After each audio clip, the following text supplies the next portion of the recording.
সারা বাংলাদেশে যেন কোনো নির্বাচন নাই, একমাত্র ঢাকার আসনে নির্বাচন। সারা দেশে যেন কোনো প্রার্থী নাই, একমাত্র প্রার্থী মির্জা আব্বাস, আর কোনো প্রার্থী নাই। এমন একটা ভাবসব তাদের ভেতরে। ভাই, বাংলাদেশের ৩০০টি আসনে বিএনপি নির্বাচন করছে, শান্তিপূর্ণ নির্বাচন হচ্ছে। আমার এখানে কোনো অশান্তি সৃষ্টির চেষ্টা করবেন না। আপনি যদি চেষ্টা করেন, জনগণ তার জবাব দেবে। আমরা তার জবাব দেব না। জনগণ 12 তারিখে ভোটের মাধ্যমে, ব্যালটের মাধ্যমে জবাব দেবে। এবং আজকের যে মিছিল ইনশাল্লাহ আমাদের হবে, সেই মিছিল থেকে শিক্ষা নিন। বিএনপির সামনে বাংলাদেশের কোন দল টিকে থাকতে পারে না, পারবে না, পারবে না।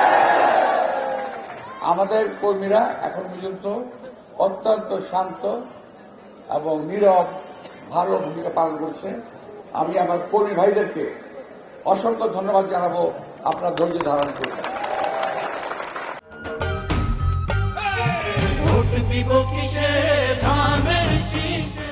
বিএনপির কর্মীরা উশৃঙ্খল নয়, বিএনপির কর্মীরা সুশৃঙ্খল। নির্বাচনের পরে বিএনপিকে দেখে নেবে বিএনপি কি করতে পারে। আমরা ভাই নির্বাচনের আগে এবং পরে দেশকে শান্ত রাখতে চাই, দেশের মানুষকে শান্তি দিতে চাই, দেশের মানুষের মুখে হাসি ফোটাতে চাই। কোনো ঝগড়া নয়, কোনো ফ্যাসাদ নয়। আজকে কিছুগুলো ছেলে কথা বলছে, তাদের ভিতরে মিনিমাম কোন শ্রদ্ধাবোধ নাই। নির্বাচনকে আমরা উৎসব হিসাবে নেব, ঝগড়ার উৎস হিসাবে নয়।